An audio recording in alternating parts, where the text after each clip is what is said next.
Fala pessoal, Terra do Futebol, o teu canal de futebol está de volta na área. Eu sou o Fernando Weifler e no vídeo de hoje estou aqui para trazer para vocês o pós-jogo da vitória colorada por 2-0 sobre o Vasco da Gama, partida que foi válida pela 36ª rodada do Campeonato Brasileiro, que aconteceu agora na tarde deste domingo. Inter que teve seus gols marcados por Rodrigo Dourado e Thiago Galhardo. E além disso, pessoal, a vitória é importantíssima, pois mantém o Inter um ponto à frente do Flamengo. Flamengo que também venceu seu jogo, bateu o Corinthians. Então essa vitória deixa o Inter numa posição extremamente... Eu não vou dizer extremamente confortável, mas numa posição confortável, pois dá a chance do Inter de, na próxima rodada, no confronto direto contra o Flamengo, sagrar-se tetracampeão brasileiro. Se o Inter bater o Flamengo no Rio de Janeiro, lá no Maracanã, o Inter será o campeão brasileiro da temporada 2020/2021, né? Então esse placar, essa vitória contra o Vasco, que não foi uma vitória fácil, mas foi uma vitória importantíssima. O Inter não poderia ter deixado de vencer. Mas antes de eu me aprofundar nessa partida, né, pessoal, e falando um pouco também sobre o próximo jogo entre Inter e Flamengo, eu gostaria de pedir a todos vocês que estão vendo o vídeo que se inscrevam no canal. Pessoal, clique aqui embaixo no botão inscrever-se, deixe seu like, seu joinha, compartilhe o vídeo, comenta aqui também, pessoal. Tudo isso nos ajuda muito a fortalecer o nosso canal. Então, pessoal, clique no botão inscrever-se e deixe seu joinha. Espero vocês. E agora, pessoal, com a análise do jogo, vem comigo com a análise aqui. Pessoal, o jogo do Inter foi um jogo muito... Como é que eu vou dizer? Foi um jogo que me pareceu dividido em duas partes, basicamente. O Inter começou muito bem, começou massacrando o Vasco, não dando chance para a equipe carioca. O Vasco me pareceu um time muito pressionado pela má fase, zona de rebaixamento, brigando para não cair, jogando em casa. Então o Inter conseguiu se fazer valer desse nervosismo vascaíno. Não que o Inter não tivesse um nervosismo, pessoal. Tinha nervosismo de tentar se manter na liderança, mas em campo o que transpareceu foi o nervosismo da equipe carioca. O Inter foi para cima com tudo, teve muitas chances, amassou o Vasco, conseguiu empurrar o Vasco, pressionar o Vasco no seu campo de defesa, de uma forma que o time do Luxemburgo não conseguia sair. Não conseguia sair de jeito nenhum, isso deixava o time muito perdido, o Vasco não conseguia trocar passe, e o Inter pegava a bola, ia para o meio de campo, trabalhava sempre na intermediária adversária, era passe aqui, era passe para a direita, passe para a esquerda, o Inter tinha muita movimentação, muita mobilidade, e encurralava o Vasco e empilhava chances. E aí aos 9 minutos, numa falta vinda da esquerda, cruzamento para a área, Rodrigo Dourado escora de cabeça, a bola para o fundo da rede, 1-0 Inter. Lance que gerou bastante discussão, pois não foi checado pelo VAR. O VAR, segundo a transmissão da partida, disse que o VAR estava descalibrado, então não conseguia traçar a linha de impedimento, foi um lance ajustado, então ficou valendo a decisão de campo, que o Bandeira não marcou impedimento, então o juiz confirmou o gol, e foi essa decisão que ficou válida, o gol. Eu não tenho opinião formada, porque estava muito na linha. Eu acho que realmente, se não tem como fazer o VAR, é gol legal. Mas, ao mesmo tempo, é um absurdo que numa fase tão decisiva o VAR esteja descalibrado, ou sei lá o que aconteceu, né? Pô, o VAR tem que ir lá para trabalhar, pessoal. Então, é um vacilo do VAR, mais um vacilo da CBF, Gaciba e companhia, né? Mas enfim, né?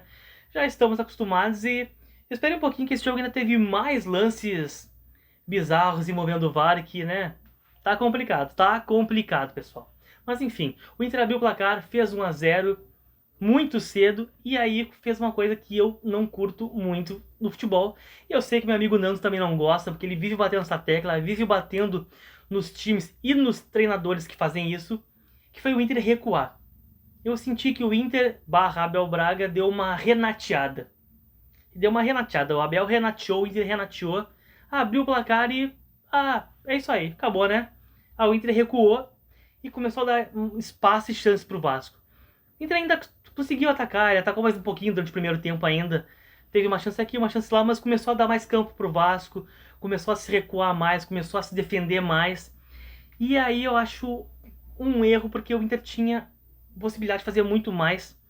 O Vasco era um time que estava perdidaço em campo desde o 0-0. Com o 1-0, o Vasco continua perdido. Se via a dificuldade clara e notória do Vasco em trocar passe. O Vasco não conseguia trocar passe. Era aquela coisa que o Inter pressionava um pouquinho, o Vasco não sabia o que fazer com a bola. O jogador, uma cara de apavorado, vou passar para quem? Para direita, para esquerda, recuar pro goleiro. E o Inter começou a dar espaço pro Vasco. O Vasco começou a crescer na partida. Mas é aquela coisa também, né, pessoal? O Vasco começou a crescer, mas era um crescimento na base da força, na base do vamos ver, do vamos que vamos, tem que ir pra cima deles. Porque na base da qualidade é claro e notório que não tem, né? Se depender da qualidade técnica, o Vasco, ó, não tem o que fazer. O Inter teria passado o carro se o Vasco fosse pra cima com tudo, tivesse pouco mais, mas enfim, pessoal, o Vasco tentou ir pra cima da forma que dava, mas não tem, é um time muito fraco, muito ruim. E essa é a minha crítica ao time do Inter. O Inter estava enfrentando um time fraco, um time ameaçadaço pelo rebaixamento, está no rebaixamento agora faltando 2 rodadas, e mesmo assim abdicou de talvez ter garantido a vitória de uma forma mais tranquila, mais sossegada. Isso para mim ficou mais claro ainda, principalmente no intervalo. No intervalo, o Abel Braga colocou o. Como é que é? O Rodrigo Lindoso, desculpem, pessoal. Acabou entrando o Rodrigo Lindoso e aí eu já não entendi mais nada. Pra mim, a entrada do Rodrigo Lindoso não se justifica. Ele tirou o Maurício pra colocar o Rodrigo Lindoso. O Maurício que não vinha fazendo uma partida tão exuberante, mas não vinha jogando mal, mas é um jogador de frente.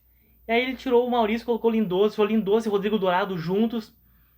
E é uma coisa que vem desde a época do Kudê, jogar com 2 volantes, aí o Abel começou fazendo isso também, e é uma coisa que não costuma dar certo, e eu não vi sentido em fazer isso contra o Vasco da Gama. Dada a fragilidade do adversário, pra mim não se justifica. Acho que ainda tinha que pôr o time mais à frente, mais avançado. O Vasco não ameaçava praticamente, tanto que o Vasco não ameaçou em quase nenhum momento o time do Inter. Então eu não via porque o time se recuar a esse ponto e querer garantir o resultado de 1-0. Até porque no segundo tempo, com essa recuada aí, né, com os 2 volantes, o Inter perdeu força ofensiva, o Inter chamou o Vasco pro seu campo, e o Vasco começou a criar chances, criar chances, criar chances. Não conseguia finalizar pelo mesmo motivo que eu falei agora há pouco, pessoal. O time é muito fraco do Vasco, o Vasco não tinha forças. E aí o Inter começou a se recuar, começou a se recuar. A defesa do Inter deu conta tranquilamente. O Rodrigo Dourado, um grande jogador, foi muito bem na volância. Os laterais conseguiram segurar bem o ímpeto dos pontas vascaínos. Também teve o Vitor Cuesta, que jogou muito bem na defesa, porque o Vasco não conseguia criar. O Cano, que é um dos principais jogadores do Vasco, ficou muito preso entre os zagueiros do Inter. Lucas Ribeiro e Vitor Cuesta anularam o centroavante vascaíno, que não conseguiu criar nada.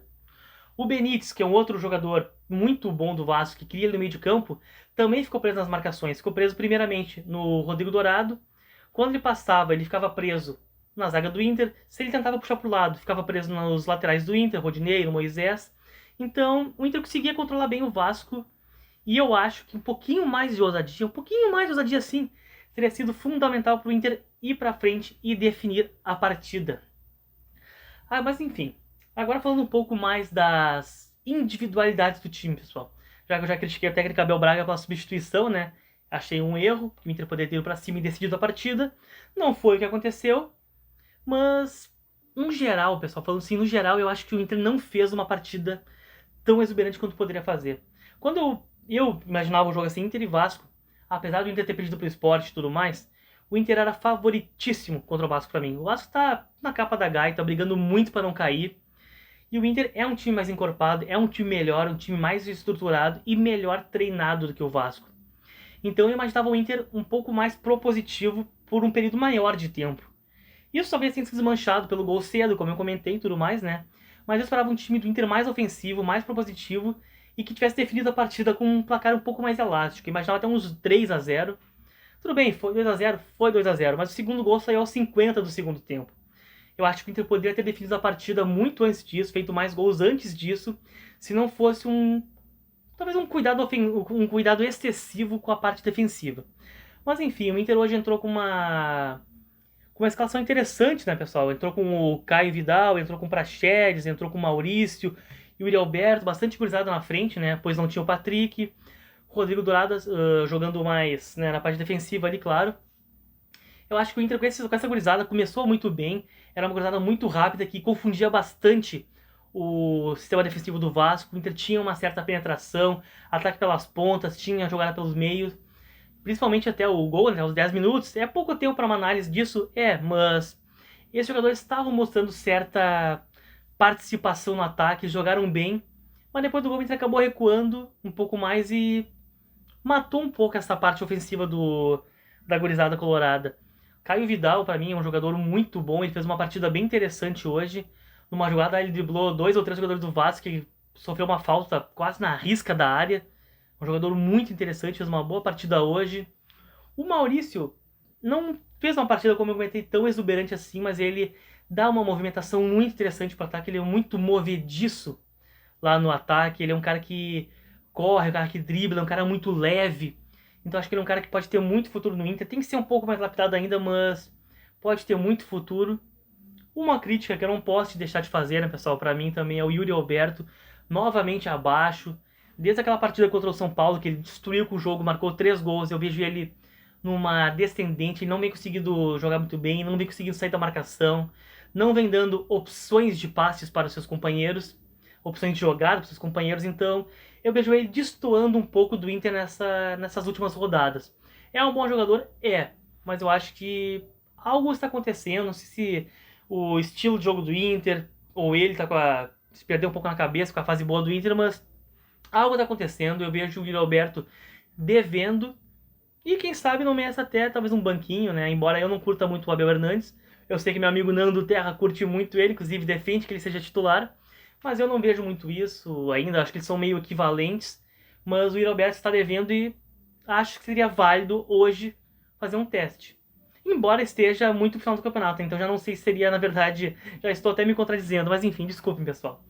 É como tá muito no final do campeonato, é meio perigoso fazer um teste desses, né? Pois esse é o time que vem dando certo. Mas enfim, com mais tempo de competição, eu testaria. Mas como falta só 2 jogos para terminar e o próximo pode ser o do título, né? Um time que tá ganhando não se mexe, né? Então, mantemos assim. Mas enfim, pessoal, foi um jogo atípico. Eu comentei que teve outros erros do VAR, né? A arbitragem hoje foi um pouco estranha, né, pessoal? Convenhamos, né? Primeiro que teve o gol do Inter, que não teve checagem no VAR, pois estava descalibrado. Já é um lance bizarro, né? Como assim um VAR descalibrado? Tipo, não é testado antes da partida? Como que um lance que pode definir um título de campeonato não pode usar o VAR? Ah, não tem como usar porque tá descalibrado. Enfim, né? Depois ainda teve um lance de pênalti pro Vasco. Teve um lance dentro da área lá, o Cano recebeu dentro da área, foi chutar a bola, teve um suposto encontrão, um toque do Cuesta no Cano, o juiz deu pênalti, o VAR chamou, o juiz foi na tela olhar, voltou, confirmou o pênalti. Só que não dá pra entender, né, pessoal? Poxa, com VAR e tudo, tava muito claro que não foi pênalti. O Cano chutou o chão. Ele recebeu a bola, na hora que ele foi finalizar, ele deu um chute no chão. Ele ainda deixou o corpo para trás para receber o encontrão do Cuesta. Mas não foi pênalti, pessoal. Aquele contato de jogo, ele chutou o chão, errou em bola. E o juiz marcou no campo, foi no VAR e marcou de novo. Eu não consigo entender. Pra mim isso não cola, eu não consigo entender, isso não tem explicação pra mim. Enfim, ainda teve um outro lance de reclamação do Inter depois do pênalti, no finalzinho do segundo tempo. O Nonato, se não me engano, recebeu perto da área a dribles, ele entrou a dribles, ia entrar a dribles na área, e um pouquinho antes da área ele tomou um carrinho, e a bola... A princípio o jogador do Vasco bateu na bola, mas tem outro lance que pode ter pegado nele. Eu sei que não teve VAR, não teve nada, o juiz mandou seguir, mas foi outro lance muito duvidoso, que talvez o VAR devesse ter chamado, que tava aquela dúvida perto da linha se seria falta, se seria pênalti, mas enfim, se foi falta não cabe VAR, né? Se foi pênalti, poderia chamar, mas foi outro lance duvidoso, mas meu foco principal é no gol do Inter do Dourado e no pênalti pro Vasco no Cano. São erros... Um é erro da máquina que não estava calibrada, né, que eu não consigo entender muito bem, e o outro é erro humano, né, de o VAR chamar, o juiz ir olhar e mesmo assim dar o pênalti que claramente não foi. Poxa, né, pessoal? 36ª rodada, faltando com essa, né, 3 rodadas, agora são 2, mas faltando 3 jogos para o fim do campeonato, para a definição de título, esse tipo de erro é inadmissível, não tem como aceitar. Mas enfim, né, vindo do Brasileirão, da CBF, de quem gere toda essa cadeia produtiva aí, não é difícil esperar algo melhor do que isso, né? Infelizmente. Mas enfim, pessoal, o Inter agora está muito próximo do título. Na semana que vem, no domingo que vem, enfrenta o Flamengo no Maracanã. E como está na vantagem, uma vitória em cima do Flamengo dará o tetracampeonato para o Inter. Será uma partida espetacular, pessoal. Tem tudo para ser uma grande partida, um grande jogo. O Inter vai praticamente completo. Infelizmente, para o torcedor colorado, o Inter perdeu o Cuesta naquele pênalti, que inclusive disse, né, que para mim não foi pênalti, ou seja, o cartão do Cuesta foi injusto. Além do pênalti injusto, que o Cano até nem comentei, né, mas o Cano botou para fora o pênalti, né, o Cano desperdiçou aquele pênalti. Além do pênalti injusto, o Inter ainda foi punido com a perda do seu melhor zagueiro, Vitor Cuesta, tomou um cartão amarelo, está fora do confronto decisivo contra o Flamengo. Então a zaga do Inter deve ter Lucas Ribeiro e talvez o Zé Gabriel ou algum outro zagueiro, não sei quem pode jogar por ali, vamos ver durante os treinos da semana.